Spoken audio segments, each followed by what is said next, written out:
రాష్ట్రం ఆర్థికంగా బాగా లేదు, అప్పు పుడతలేదు, అనా పైసా ఎవడు ఇస్తలేడు. ఎవరినైనా కలవడానికి పోతే బ్యాంకర్లు దొంగలను చూసినట్టు చూస్తున్నారు తెలంగాణ రాష్ట్ర ప్రతినిధులను.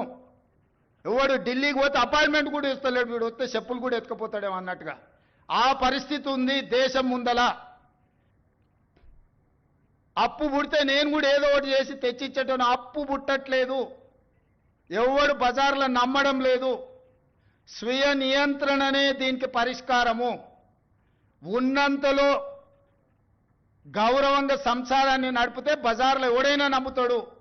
వీధికెక్కి రచ్చ చేసుకుంటే, కుటుంబం పరువు బజార్లో పడేసుకుంటే ఎట్లుంటుందో, ఉద్యోగ సంఘ నాయకులారా, రాష్ట్ర ప్రభుత్వం అనేది మన కుటుంబము.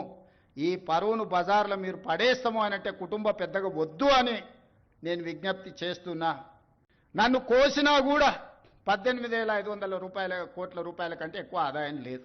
ఏం చేస్తారా నన్ను చెప్పురు ఉద్యోగ సంఘాల నాయకులను అడుగుతున్నా, ఏం చేస్తారు? నన్ను కోసుకుంటే తింటారా, వండుకొని తింటారా, ఏం చేస్తారు?